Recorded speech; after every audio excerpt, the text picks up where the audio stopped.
ઉપરવાસમાં પાણીની આવક થતાં આજવા અને પ્રતાપપુરાના દરવાજા ખોલવામાં આવ્યા હતા. આજવા ડેમની સપાટી 213.65 અને વિશ્વામિત્રીની સપાટી 12.63 ફૂટ છે. જ્યારે વડોદરા મહાનગરપાલિકા દ્વારા વધુ એક વખત આજવા સરોવરમાંથી વરસાદી પાણી છોડવામાં આવ્યા છે. જો કે આ નિર્ણય વિશ્વામિત્રી નદીમાં પાણી ઓસરતા લેવામાં આવ્યો છે. હાલ કોઈ ગંભીર પરિસ્થિતિ નથી, પણ આગામી સમયમાં હવામાન વિભાગે ફરી એક વખત વધુ વરસાદની આગાહી કરી છે.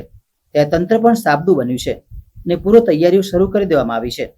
આ અંગે વધુ માહિતી વડોદરા મહાનગરપાલિકાના સ્થાયી સમિતિના અધ્યક્ષ ડોક્ટર શીતલ મિસ્ત્રીએ આપી હતી. આજે આજવા સરોવરની સપાટી 213.65 છે અને વિશ્વામિત્રીની સપાટી 12.63 ફૂટ છે.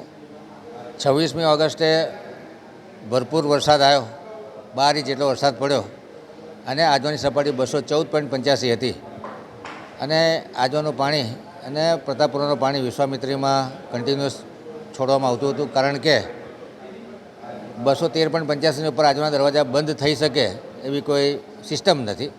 એટલે આ પાણી છોડવું પડ્યું 213.65, એટલે કે 213.85થી 0.2 ફૂટ નીચે જવાનો મોકો મળ્યો. તો સમય સૂચકતા વાપરીને આજવાના દરવાજા બંધ કરવામાં આવ્યા.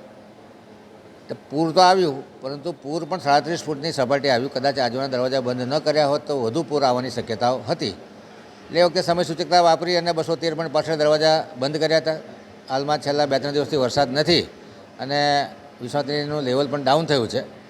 ત્યારે અત્યારે સેફ પીરિયડ જણાતા આજવા અને પ્રતાપપુરાના દરવાજા ખોલવાનો નિર્ણય લેવામાં આવ્યો છે. પ્રજાએ કોઈ ચિંતા કરવાની જરૂર નથી. 12.63 ફૂટની વિશ્વામિત્રીની સપાટી આજવા અને પ્રતાપપુરાના દરવાજા ખોલવાથી કોઈ ઝાઝી વધવાની નથી કે કોઈ રિસ્કી સપાટી પર જવાની નથી અને ફરી પૂર આવવાની શક્યતા નહીવત છે. આવનારા સમયમાં જો ભારે વરસાદ આવે તો આજવામાં બફર ઊભું કરવાની જરૂર છે.